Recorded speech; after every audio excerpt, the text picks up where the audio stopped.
Alegrai-vos. A alegria do cristão é diferente da alegria do mundo. É uma alegria que não é passageira. Hoje pela manhã o pastor Ricardo Lima ministrou sobre a alegria de servir. E a palavra que Deus trouxe ao meu coração é que antes de nós nos alegrarmos, nós precisamos vencer o maior ladrão da alegria.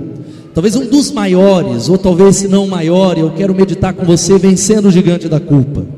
Talvez aquilo que mais rouba a alegria da nossa vida cristã, talvez aquilo que mais rouba, talvez a abundância daquilo que Deus tem para nós, é esse gigante chamado culpa. E eu quero convidar você a abrir a sua Bíblia em a primeira carta de João, capítulo 3, nós vamos ler de 18 a 22.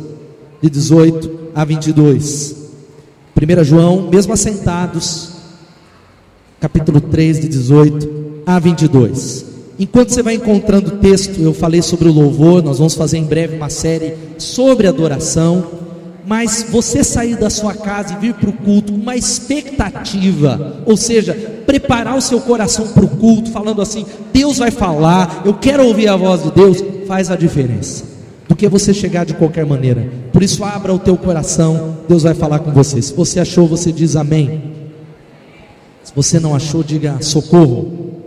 Divide a palavra com alguém, mesmo assentados em reverência à palavra de Deus. 1 de João, capítulo 3, de 18 a 22, diz assim: Filhinhos, não amemos de palavra nem de boca, mas em ação e em verdade. Assim saberemos que somos da verdade e tranquilizaremos o nosso coração diante dele, quando o nosso coração nos condenar, porque Deus é maior do que o nosso coração e sabe todas as coisas. Amados, se o nosso coração não nos condenar, temos confiança diante de Deus e recebemos dele tudo o que pedimos, porque obedecemos aos seus mandamentos e fazemos o que lhe agrada. Amém? Amém? Eu quero ler o versículo 20 junto com você que está na tela. Vamos ler todos juntos aqui. Sabendo que se o nosso coração nos condena, maior é Deus do que o nosso coração e conhece todas as coisas. Ó Pai, a Tua palavra diz que o Senhor conhece o coração de cada um daqueles que estão aqui, dos irmãos que estão viajando, dos irmãos que estão trabalhando. E ó Pai, nós entendemos isso, que se o nosso coração nos condena, maior é o Senhor do que o nosso coração. Por isso destranca o nosso coração, toda inquietação, toda a nossa mente que está em qualquer outro lugar e não na Tua presença. Que o Senhor repreenda todo o desassossego do nosso coração no nome de Jesus. Toda mente culpada, toda mente pesada, toda mente que está amarrada, e nós declaramos que nós queremos ouvir a Tua voz, para a Tua honra e para a Tua glória, em nome de Jesus, amém. Repita assim comigo: Senhor Jesus, eu abro o meu coração, eu entrego o meu coração nas Tuas mãos, para que o Senhor fale comigo, e se o Senhor falar, eu vou obedecer. Em nome de Jesus, amém. João vai dizendo que sabendo que se o nosso coração nos condena, maior é Deus do que o nosso coração e conhece todas as coisas. Não há nada pior do que ser condenado pelo próprio coração. O coração é um carrasco terrível, é um carrasco tão tremendo, a consciência culpada, porque aquele que tem uma consciência culpada, ele vive carregando um peso talvez desnecessário. Ele é alguém que talvez ele não consegue viver com alegria, tanto que a palavra de Deus, do texto que nós lemos, diz que a maior força do universo é o coração culpado. Só há alguém maior que uma consciência culpada: Deus. A Bíblia diz que a mente que é culpada, o coração que talvez é culpado por pecados, ou talvez culpado por coisas que não são reais, é algo tão terrível, que somente Deus é maior que o nosso coração, e nós só podemos tranquilizar o nosso coração entendendo que Deus é maior. Não há outra maneira de você tranquilizar o seu coração, não é indo ao psiquiatra, não é pedindo para alguém orar, mas é entendendo que Deus é maior.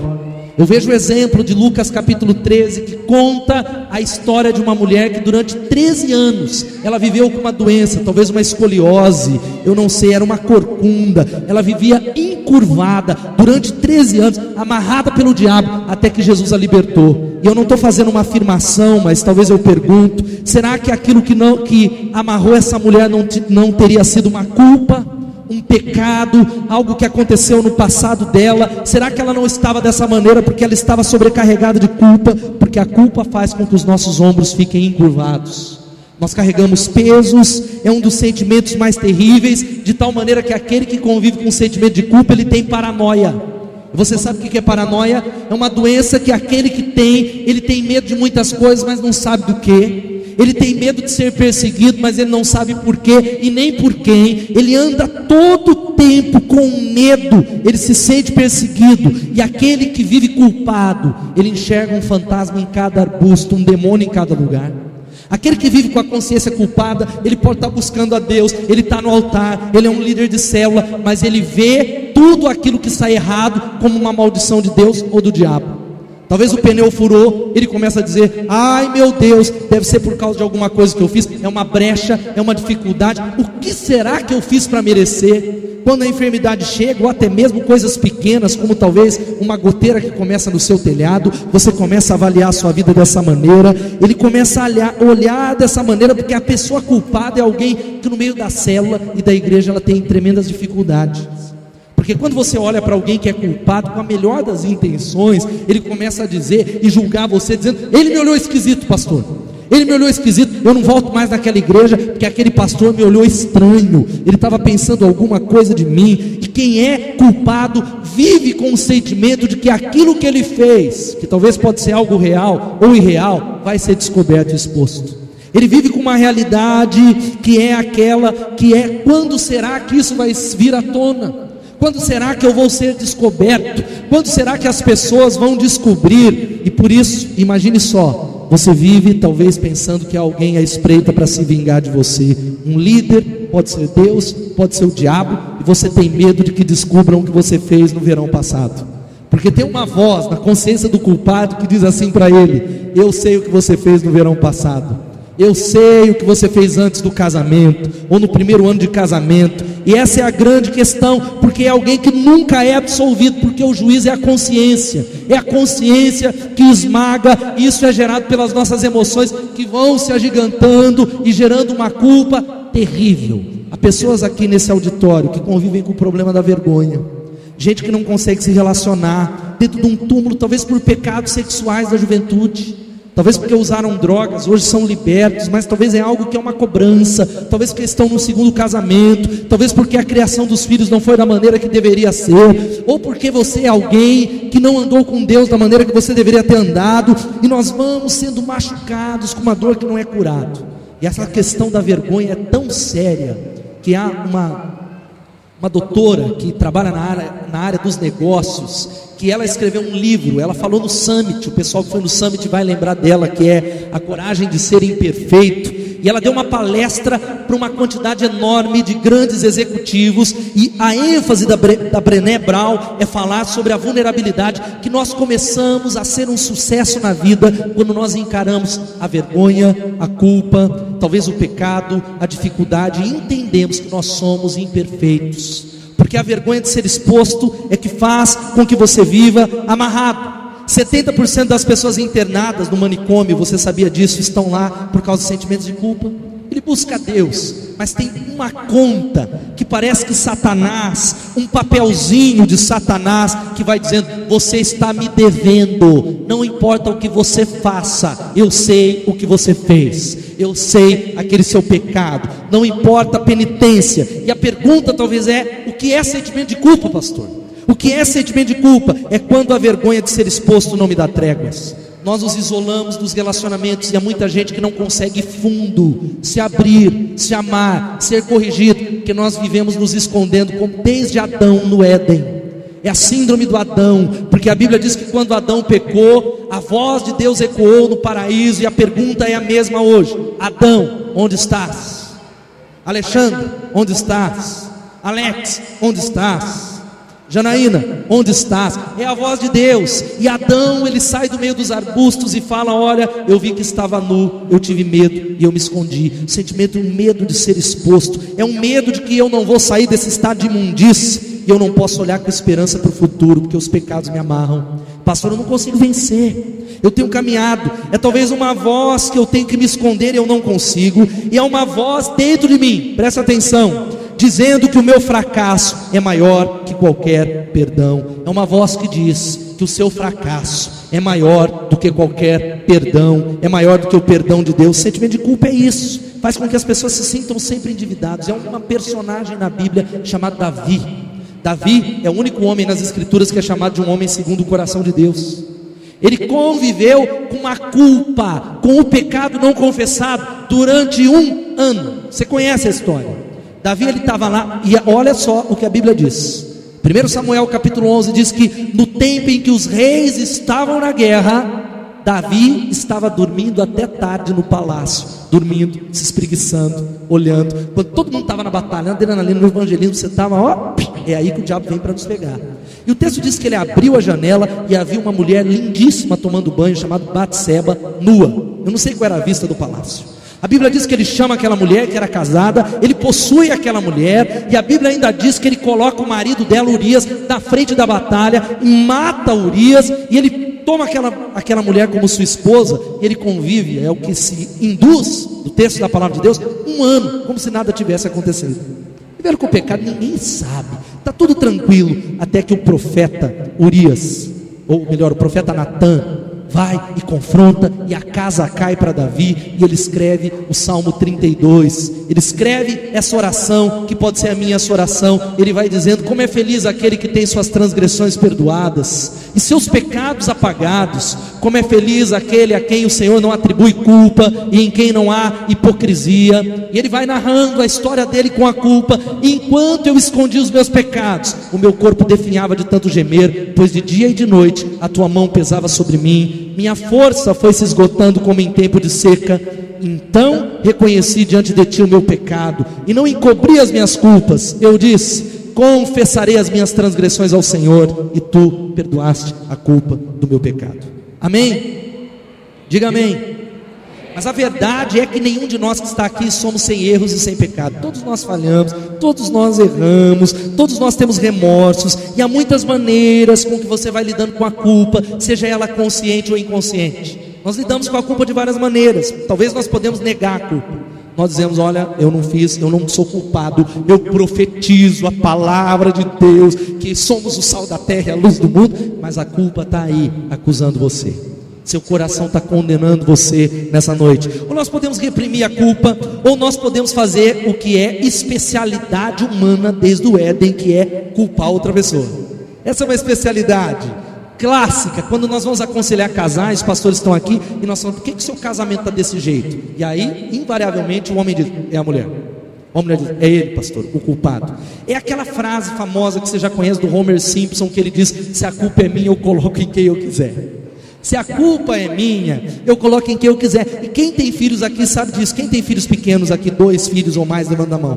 Você sabe que o culpado vai apontar o outro. Quem é que tem experiência? Fala a verdade. Ele, não fui eu. A mão está suja, a boca está suja de bolo. E você fala, quem é que comeu o bolo? Não fui eu. Não fui eu. Nós colocamos a culpa. Ou nós podemos arrumar uma desculpa para a nossa culpa. Eu me lembro de uma história, não sei se o pastor Ricardo vai lembrar disso. Nós éramos crianças. Ele um pouco mais velho que eu, muitos anos mais velho, brincadeira, 1 ano. E nós fazíamos parte da Igreja Batista no Parque Piracicaba, eu acho que ele tinha 10 anos, eu 9 anos. E nós, pequenos, a igreja era menor, nós nos disponibilizamos para carpir o quintal da igreja. Não sei se ele lembra disso. E aí nós fomos carpir, porque ia ter um aniversário daquela igreja, e tinha lá várias caixas de refrigerante, estava eu e ele, e aí aquele calor, e nós olhamos um para o outro e falou, vamos. Nós tomamos 1, 2, 3, 4, 5, sei lá quantas foi. E aí nós olhamos, meu Deus, e agora? Nós enchemos aquelas garrafas com água com barro, olha a cabeça de criança, para simbolizar o refrigerante da laranja, colocamos lá, e nem sei o que deu até hoje, se fomos descobertos ou não. Nós temos a tendência de arrumar uma desculpa, não assumimos o nosso pecado. E a verdade é que pessoas aqui, olha aqui para mim, podem ter culpas, talvez legítimo, por causa de um pecado que precisa ser confessado, como Davi. Ou talvez um sentimento de culpa ilegítimo, algo que foi plantado no seu coração por alguém, por um líder religioso, talvez pela sua criação na religiosidade. E o sentimento de culpa é tão sério que pode virar uma arma de controle na mão de alguém. Eu conheço maridos que têm as mulheres nas mãos por causa de um erro do passado, ou mulheres, o marido cometeu um erro, talvez na área do casamento, e ela acusa ele 20 anos. Eu conheço casais que dizem, olha, você ainda me deve, você está devendo. Filhos que fazem isso com pais, pais que fazem isso com filhos, líderes religiosos, porque a culpa é a arma do chantagista. Nós podemos usar a culpa para manipular você e dizer: se você não fizer a inscrição do Adrenalina, a maldição de Deus cairá sobre a sua vida. Eu tenho certeza que teria 200 aqui, Rodolfo, se eu falasse isso. Olha, Deus me falou que se vocês não fizerem a inscrição, a casa de vocês vai ter um acidente, né, Zé Mano? É a arma do chantagista. A religião, na mão de um líder religioso inescrupuloso, ele pode usá-lo para manter um rebanho de cabeça baixa. Por isso, a culpa é uma arma e um gigante maligno. Mas uma primeira pergunta que nós precisamos responder nessa noite é essa aqui: por que ficamos culpados? Por que eu fico culpado? Você é crente. Quantos são crentes? Digam amém. Quantos querem andar com Deus? Digam glória a Deus. Mas você fica culpado. Quantos já ficaram culpados aqui? Levanta a mão. Só eu.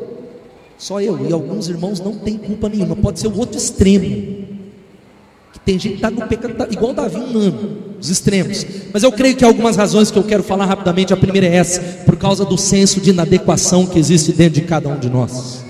Nós ficamos culpados porque todos nós que estamos aqui somos incapazes em algum ponto. Nós não conseguimos fazer todas as coisas. Todos nós temos falhas. E se você quiser, e se eu quiser manipular alguém nesse rebanho, é só eu falar assim: eu estou sabendo, eu sei, eu estou sabendo. E aí talvez você vai falar: mas como é que você sabe, pastor?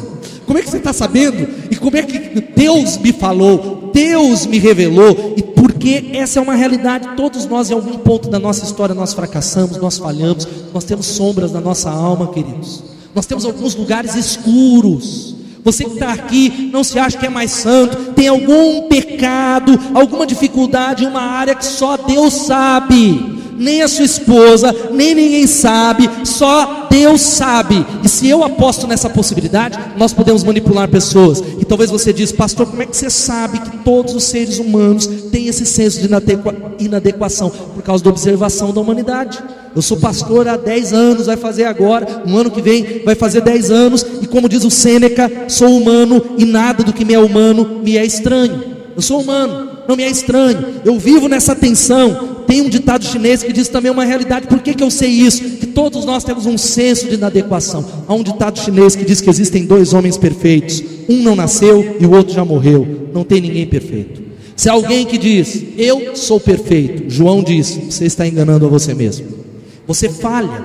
Todos nós somos culpados. Se eu falar: olha, eu sei o que está acontecendo no seu casamento, você não fala para ninguém, pastor, pelo amor de Deus. Como é que você sabe? Porque nós falhamos, nós temos dificuldades, nós pisamos na bola. Mas a Bíblia não nos descarta por nós sermos inadequados. Deus não descarta você, meu irmão. Há esperança para você. Deus te acolhe com as suas falhas. Fala para quem está do seu lado: Deus te acolhe com as suas falhas. Porque quando Deus fala que você é inadequado, Ele não fala isso para te colocar uma coleira e te diminuir. Pelo contrário, mas para você entender que você depende do Senhor. Amém? Diga amém. A palavra de Deus diz que a graça do Senhor é usar vasos de barro. Ele não usa vasos maravilhosos, mas vasos de barro, para que quando aqueles olharem para o barro, eles possam olhar que a glória que está no barro não vem deles, mas do Senhor. A bênção é do Senhor. Às vezes o brilho, muita gente olha para pastores e diz: que homem ungido, que homem de Deus. Ele é vaso de barro, é rachado. Aquilo ali é apenas o brilho da glória de Deus. Porque quando nós começamos a nos aproximar, nós vemos que tem defeito. É gente como a gente, tem problema em casa, tem problema no casamento, tem problema com filhos. E há muita gente que está aqui se sentindo o pior dos piores, porque se sente inadequado de alguma maneira e diz assim: pastor, eu tenho pensado mal. Pastor, olha, muita gente me procura e fala: olha, eu pensei besteira nessa semana, eu orei, eu falei: Deus, eu blasfemei contra Deus, porque eu disse: Deus, o Senhor está longe, parece que o Senhor se escondeu, parece que o Senhor não está ouvindo a minha oração. E aí eu digo: meu irmão, isso aí é o Salmo 10, capítulo 1, o salmista orou dessa maneira: porque te escondes no tempo da angústia? É oração. Há outros que talvez dizem: olha, pastor, eu não sou crente, ora por mim, que eu tive vontade, eu orei, eu torci para o pior do meu inimigo, eu falei: tomara que ele se dê mal. Eu pensei no fundo do meu coração para aquela minha sogra, ou aquele sogro, ou aquele cunhado que só me pede dinheiro emprestado. Eu falei: ó, tomara que ele se dê mal. Isso aí é o Salmo capítulo 55, versículo 15. Nós somos falhos, nós erramos. Talvez você é alguém que diz: pastor, eu tive inveja do carrão do meu vizinho, porque eu estou andando a pé, o cara nem é crente, não dá dízimo, o cara é safado, picareta, e ele chegou com aquele carrão. Eu falei: Senhor, Senhor, porque prosperam os ímpios. Isso é um Salmo 73. Asaf fez essa oração, ele teve essa crise, ele pensou mal do próximo. Homens de Deus se sentiram assim, e por isso você precisa entender que Deus quer trabalhar com você, mesmo nesse senso de inadequação. Nós somos inadequados em algum ponto. Uma segunda razão porque nós nos sentimos culpados é quando nós nos comparamos com outras pessoas mais excelentes do que nós. Quando nós começamos a comparação, se eu me comparar com os outros, eu vou me sentir culpado, porque sempre haverá alguém que tem um casamento que é melhor do que o meu, que cria os filhos, que é melhor pai do que eu vou me sentir um miserável derrotado. Você que é um líder de célula, se você começar a comparar, você vai começar a dizer: eu não presto para nada, Senhor, eu sou um traste. Talvez, se você comparar o seu ministério ou comparar a nossa igreja, é uma bênção. Mas a comparação é injusta. Se nós formos comparar com Belo Horizonte, que tem 10 mil, talvez nós vamos falar: irmãos, estou abandonando o ministério, não dá nada, aqui está com 70 células, quase 70, lá tem 1000, eu não presto para nada, Deus não me usa, eu sou um miserável. E muitos estão assim. E se eu me comparar com gênios, então? Aí o negócio, o caldo entorna. Talvez você comece a se comparar com pessoas que estão anos-luz. Gente que gosta de jogar futebol. Quem joga futebol aqui? Levanta a mão. Levanta a mão, quem joga? Tem perna de pau aqui nessa igreja, eu conheço. Tem nego que é perna de pau que acha que é craque. Tem um monte de gente. Mas se você começar a se comparar com o Neymar ou com um profissional, você vai começar a falar: Deus, nada que eu faço presta, eu não posso nem brincar no encontro da família, eu sou um traste, eu não posso nem pegar na bola. Porque a comparação nos destrói, a comparação nos acaba. Nós podemos nos comparar com homens de Deus maravilhosos, como John Wesley.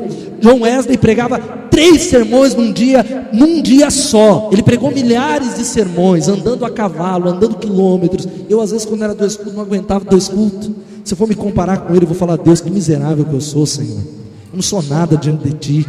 Olha o tamanho desse homem de Deus. Você começa a se diminuir. Se você se comparar então com o apóstolo Paulo, acabou. Você vai dizer: misericórdia, Deus, eu estou tão longe. Mas nós precisamos entender que isso gera culpa. Mas nós não devemos nos comparar, porque nós vamos criando um caminho de culpa. Uma outra coisa que gera culpa é isso: quando colocamos metas para serem atingidas maiores que a capacidade humana de alcançá-las. Quando nós colocamos na nossa vida, e nós trabalhamos com metas, porque nós cremos no Deus do impossível, mas às vezes você está cobrando metas da sua esposa, dos seus filhos, que ele não pode alcançar. Se você não pode cobrar de um jovem de 12 anos que ele faça cálculos avançados de física, porque ele não chegou lá. Você não pode cobrar de uma criança de 4 anos e bater nela e falar: você precisa ler. Ela fala: eu não sei, papai. Mas você é a esperança da família, miserável. Aprenda a ler, estou pagando escola para você, etc e tal. Nós não podemos, você não pode, eu não posso comparar um jovem que tem 16 anos aqui, e talvez falar e medir ele com a mesma medida do que eu, que estou andando quase há 25 anos com Jesus, é mais de 15 anos pregando a palavra de Deus, e talvez comparar e dizer a ele: você precisa agir assim, assim e assim. Como é que você não faz isso? Você está frequentando que célula? Que igreja? Um jovem de 16 anos é um processo de maturidade. Nós acabamos com as pessoas quando nós colocamos na vida dela algo que elas não podem realizar. Eu não estou falando de fazer a vontade de Deus, eu abro um parênteses. Deus quer usar você na sua limitação, você pode dizer amém? E a última razão porque nós ficamos culpados é essa, por causa do pecado. Você não precisa nem expor. Há muita culpa nesse lugar por causa de pecados não confessados. E nós vivemos um tempo, vamos falar a verdade, gente, que não se fala mais de pecado. Pecado é coisa de gente chata. Tem pessoas que dizem que pecado é coisa para gente do século passado, ou de pessoas que estão estragando o prazer. Eu não fui ontem à rua com os jovens, mas muitas pessoas receberam a palavra. Mas eu tenho certeza que deve ter gente que viu o pessoal da igreja escrito adrenalina, igreja batizada: sai para lá, diabo, vem estragar meu carnaval. Sai em nome de Jesus. Vai para lá, porque quando nós fazíamos o Mais Que Folia, era o que acontecia. Gente que dizia: ei, sai para lá, deixa eu curtir. Porque a realidade é que nós começamos a achar que pecado gera a alegria. Há uma propaganda que diz que sem pecado não tem graça. Você já viu essa propaganda? Sem pecado não tem graça. Peque com moderação. Eu não sei como que é pecar com moderação, né? Pecado é pecado. Tem um cantor que ele diz que tudo que ele gosta é imoral, ilegal e engorda. Nós vamos recebendo essa mentalidade, mas nós precisamos entender que a Bíblia vai dizendo que todos pecaram. Você pode dizer todos pecaram? Mas há uma outra parte que diz que o salário do pecado é Olha aqui para mim, meu irmão, minha irmã, em nome de Jesus. Quando você peca, uma parte está morrendo do seu casamento, da sua vida financeira, da sua alegria ministerial, dos projetos que Deus tem para você. Há homens que estão carregando um fardo sobre os ombros, porque não conseguem confessar, não chegam diante de Deus, não confessam os seus pecados. Mas a grande pergunta que nós queremos terminar respondendo, essas são as razões porque ficamos culpados, mas a pergunta que nós precisamos é: como é que eu posso vencer a culpa, pastor? Como é que eu posso vencer esse gigante? E é um gigante que eu lutei a minha adolescência toda andando com Deus, com integridade, mas um sentimento de culpa que não era verdadeiro, um sentimento de culpa, talvez por não ser um pastor melhor, por não ser um marido melhor, talvez por não ser alguém melhor. Como é que nós podemos vencer esse sentimento de culpa nessa noite em nome de Jesus? Primeiro, entenda que Deus não espera de você mais do que você pode cumprir. Amém? Vamos ler todos juntos aqui. Entenda. O evangelho da graça não espera de cada um mais do que você pode dar. A parábola dos talentos que você conhece diz que a um ele deu 5 talentos, a outro ele deu 2, a outro ele deu 1, a cada um de acordo com a sua capacidade. Deus vai pedir de você somente aquilo que você pode responder. Você pode dizer amém? Diga amém, meu irmão.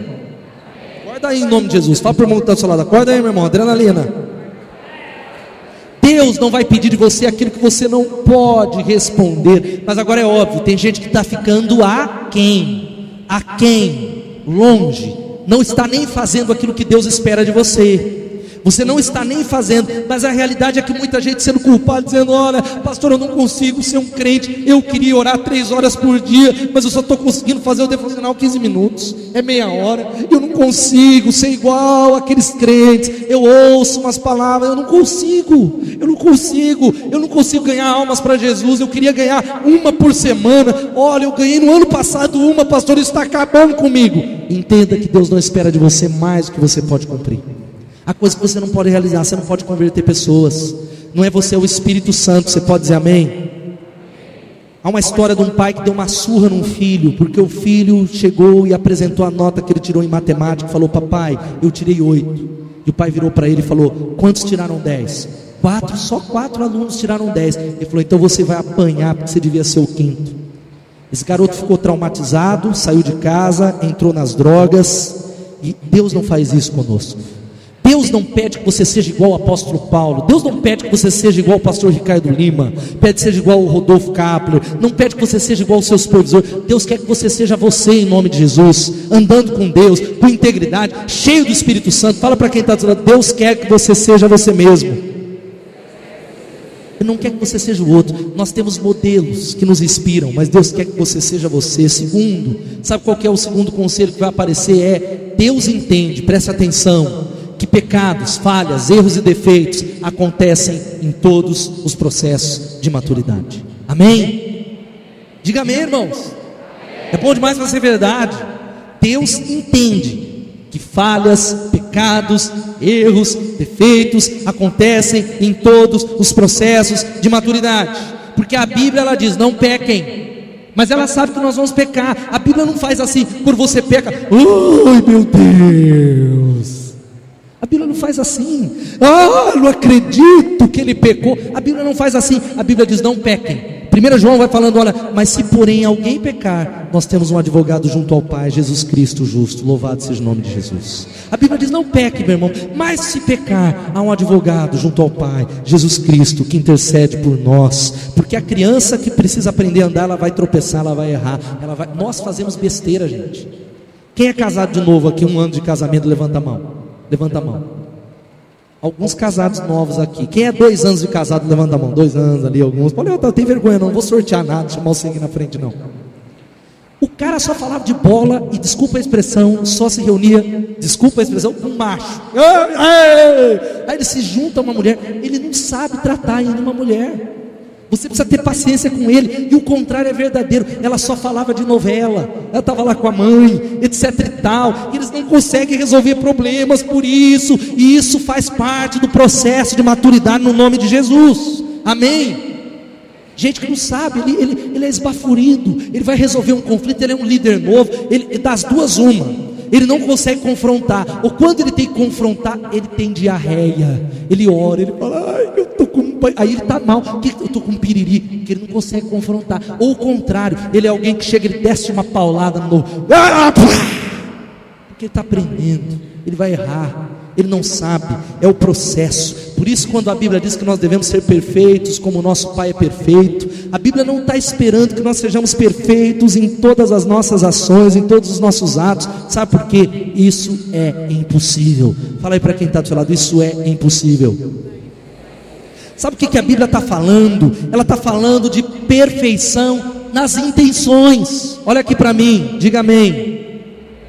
Perfeição nas intenções. Não há jogos duplos, não há máscaras, não há mal-caratismos, não há picaretagem, não há intenções dúbias, não há falta de escrúpulos. A Bíblia não quer que você seja hipócrita. Isso a Bíblia não admite. Falar uma coisa e depois falar que é outra. O que a Bíblia está dizendo sobre ser perfeito, os teólogos medievais chamavam isso de reto intento. Sabe o que significa? A minha intenção é reta, pastor. Eu estou andando na luz, eu estou levando Deus a sério, eu quero acertar, eu quero buscar a Deus, eu estou levando com seriedade a minha fé, mas eu erro, mas eu peco, eu levanto de novo, eu tomo posse da graça de Deus, eu estou querendo acertar, porque eu não sou anjo. Santidade tem a ver com esses intentos do coração. A Bíblia diz, não tropece, não erre, mas se você errar, eu estou aqui para coordenar você, para dirigir você, em nome de Jesus. Você pode dizer amém? Sabe o que o texto vai falando do Salmo 32, versículo 8? Presta atenção nessa palavra. Eu o instruirei e o ensinarei no caminho que você deve seguir, eu o aconselharei e cuidarei de você. O Senhor vai falando, se você se perder no caminho, você vai ouvir uma voz que diz, este é o caminho, andai nele. Ainda que pai e mãe me abandonem, o Senhor me acolherá. Deus separa os nossos pecados, assim como são distantes o ocidente do oriente. Deus nos perdoa. Sabe o que Ele quer? Você pegue nas mãos dele e diga, Senhor, eu quero andar contigo, eu quero ser sério com Deus. Terceiro, sabe qual que é? O Evangelho da Graça não tripudia as pessoas que fracassaram. Vamos falar isso, irmãos. O Evangelho...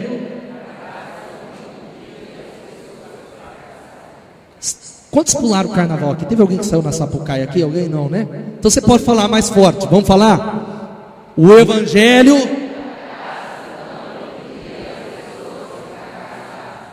Amém? O Deus que eu sirvo, o Deus que você serve, Ele não pisa na cabeça daqueles que estão derrotados. Ele não esmaga aqueles que estão aqui nessa noite abatidos, desesperados, fracassados, mas Ele reúne forças para levantar, alcançar e dar forças àqueles que não têm nenhum vigor. Ele é o Deus que sopra, Ele é o Deus que abençoa, tanto que Mateus capítulo 12 versículo 20 vai dizendo que Ele não quebrará o caniço rachado, não apagará o pavio fumegante, até que leve a vitória à justiça. Ou seja, tem muita gente que caiu, está no chão e acha que Deus vai vir com o pé dele e vai pisar em cima de você.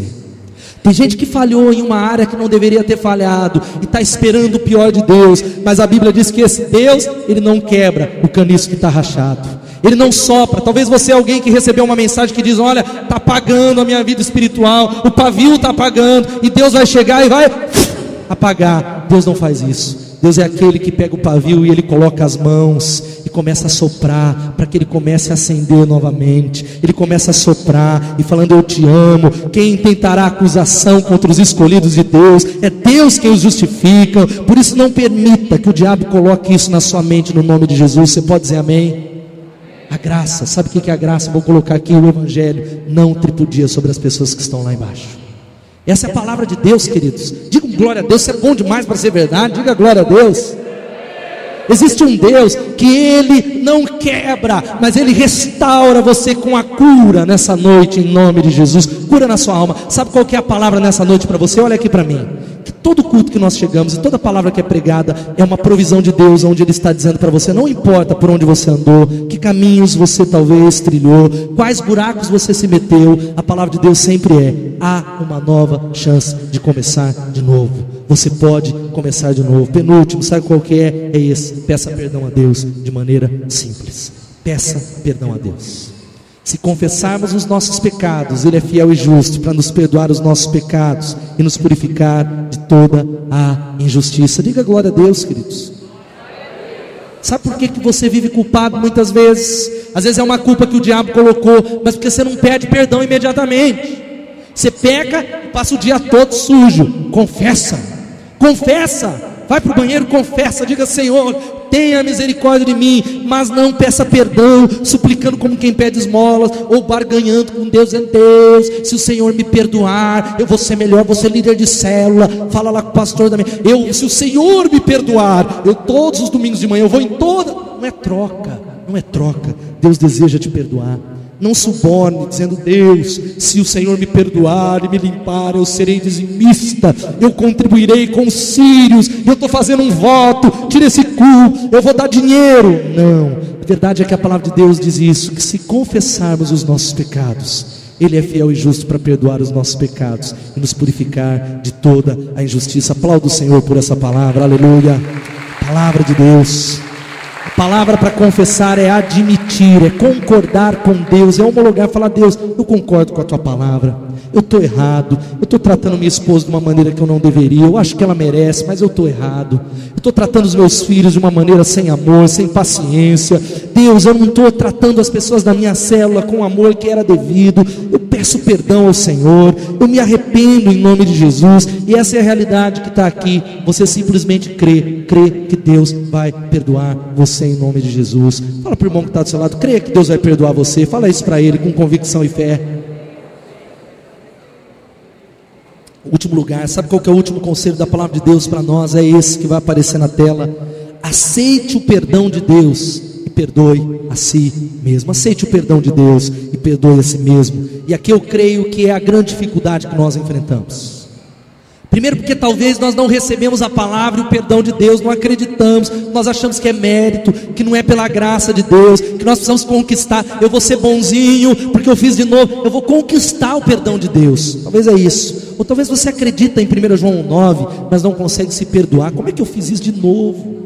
Eu estava lá no live, lá na frente. Não, ontem eu estava lá, mas eu errei, eu pequei de novo, o mesmo pecado que eu falei para o Senhor que eu não iria cometer mais. Eu quero que você entenda, você que está solitário achando que ninguém faz isso: todos pecaram e separados estão da glória de Deus. Todos. Você pode falar: todos pecaram? Diga: todos. É todos. Todos. Eu que sou pastor, que estou aqui, os pastores e os líderes, nós precisamos dessa palavra também, igualmente como você, igual a você, igualzinho a você. Nós precisamos entender isso, porque todos nós erramos, todos nós fracassamos, todos nós achamos que o pecado do outro é maior. A gente julga as pessoas dentro do ambiente de culto, na célula. Não é verdade, a gente fala, a gente se escandaliza com o pecado das pessoas. A gente fica chateado: por que ele fez isso, por que ela fez isso? Ele é líder, ele não devia fazer isso. Todos pecaram, líderes, não líderes, dirigentes de louvor, gente da recepção, pastor, bispo, apóstolo, apostila, homem, mulher, a sua sogra, o seu sogro, o papa. Todos nós. O pecado do outro não deveria ser surpresa. Nós queremos andar em santidade, mas nós precisamos entender essa palavra. E para fechar, como é que Deus nos perdoa? Primeiro, Ele nos perdoa aqui, isso não é ponto, tá? É dando para não confundir. Ele nos perdoa instantaneamente. Louvado seja o nome de Jesus. Louvado seja o nome do Senhor. Diga glória a Deus. Ele não espera, Ele não fala: espera aí, eu quero ver se nessa semana você vai cumprir o evangelho da adrenalina. Se você levar uma alma a Jesus, eu perdoo você. Uma alma, né? Uma alma a mim mesmo, de Deus falando. Não, eu vou esperar para ver a primeira briga que você vai explodir, e aí eu vou ver se eu vou perdoar. Ah, você está pedindo perdão? Eu conheço bem as suas obras. Eu conheço que você vai fazer tudo errado de novo. Você vai pisar na bola, vai sentar em cima, vai fazer sentar em cima. Deus não faz isso. Deus nos perdoa instantaneamente. Ele nunca faz você sofrer por um tempo maior. Ele nos perdoa gratuitamente. A Bíblia diz que Jesus, sabe para que Ele se manifestou? Para tirar o seu pecado. Você está cheio de pecados? Jesus morreu na cruz para tirar o seu pecado. Quais são os pecados que você diz são meus? Jesus levou sobre si, não são mais seus. Diga glória a Deus. E Ele perdoa completamente. ele apaga completamente. E você precisa sair dessa celebração, enquanto a banda vai chegando aqui, acreditando nisso de verdade. Enquanto a banda vai chegando devagar aqui. Eu fui um jovem, e eu já falei isso na série Proibida a Entrada de Pessoas Perfeitas, que eu convivi com religiosidade a vida toda. E não religiosidade no sentido de julgar outras pessoas, mas um padrão e uma régua para mim mesmo. Uma régua, e ainda hoje eu me cobro muito. Um perfeccionismo ainda é um pecado que eu luto, muito sério. A igreja tem ido bem, a minha esposa nem está aqui, está no Bethesda Kids, ela até brincou. Você vai pregar esse sermão, eu peço para o pastor Ricardo Lima que você é um ser culpado. Você ainda vive culpado, mas não por pecados não confessados. Muitas vezes é uma área que essa é a confissão, que muitas vezes o diabo vem falar, ó, você não é o líder que você deveria ser, o pastor que você deveria ser, olha, a igreja podia ter mais pessoas, você deveria visitar mais pessoas, você deveria discipular mais pessoas. Mas na minha juventude, esse caminho começou de libertação, quando eu entendi a palavra de Deus que diz que se confessarmos os nossos pecados, Ele é fiel e justo para perdoar os nossos pecados e nos purificar de toda injustiça. Eu me lembro que quando eu era jovem, como muitos de vocês, a juventude está passando, e eu sempre andei com Deus com seriedade, mas todos nós pecamos. Isso era uma área, porque nós falhávamos no temperamento. Eu pedia perdão a Deus, mas havia uma voz, eu não conseguia me perdoar, que dizia, de novo você fez isso. Mas futebol era um problema para mim muito sério. Quem me conhece há muito tempo sabe. Era brigas atrás de brigas no futebol. Quem me conhece sabe um pouco. Mas não era de sair na mão, eu falo muito, por isso que eu estou com o microfone aqui. E aí eu saía, eu ficava mal, aquilo me acabava, eu falei, Deus, de novo, Senhor, eu não consigo libertação nessa área, eu não consigo, até que essa palavra de Deus eu tomei posse. Todas as vezes que eu pedia perdão a Deus, e havia uma voz da minha consciência, ou do diabo me acusando, eu declarava esse versículo, eu dizia, Deus, eu não sinto, mas eu creio, que se confessarmos os nossos pecados, Ele é fiel e justo para nos perdoar os pecados, e nos purificar de toda injustiça. Eu não sinto, mas eu creio na Tua palavra, é palavra de Deus para mim, e eu creio na palavra que diz que, portanto, agora já não há nenhuma condenação para aqueles que estão em Cristo Jesus. Nenhuma condenação. Fique de pé no seu lugar. Aleluia. Talvez você é alguém que não consegue servir a Deus sem culpa, como eu coloquei a minha confissão. Não aceite, querido, antes nós vamos orar, ainda nós estamos no tempo aqui. Não aceite que você esteja em dívida com Deus. Não aceite. A palavra de Deus vai falando que a célula que nos era contrária, Jesus rasgou, ela foi cravada na cruz. Não há nada que é contrário entre você e Deus. Está pago, está consumado em nome de Jesus. Você pode dizer glória a Deus. Você precisa sair desse culto dizendo, eu não aceito a acusação do diabo na minha vida, porque eu tenho um argumento. E talvez é aquilo que eu quero que você vá orando. Abaixe sua cabeça e vai orando. A acusação do diabo, você precisa dizer, Satanás, pelo sangue do Cordeiro eu fui justificado diante de Deus, e justificados pela fé nós temos paz com Deus. Louvado seja o nome do Senhor. Diga isso a Satanás, eu fui justificado pelo sangue do Cordeiro. Eu fui justificado.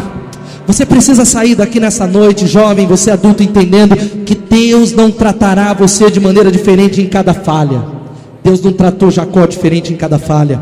Ele não tratou diferente a Pedro. Ele não foi irredutível com Tomé. Deus é como Ele é. Deus soberano, perdoador, gracioso e amoroso. Vai orando, querido, vai clamando. Talvez você não consegue nem ouvir a palavra. Quer dizer, eu já sei tudo isso, mas o Espírito Santo quer apagar, colocar essa palavra. Não aceite chantagens do diabo. Creia que a sua vida está na mão de Deus. E talvez você diz, pastor, então o que é que Deus quer de mim nessa noite? Deus só quer uma coisa de você. Ele te mostrou a você, homem, o que é bom e o que o Senhor exige. Pratique a justiça, ame a fidelidade e ande humildemente com o seu Deus. Ande com Deus. Deus está falando com você. Você está ferido? Eu vou curar. Você perdeu o caminho, eu pego na sua mão. Você está com dúvidas? Dá sua mão para mim.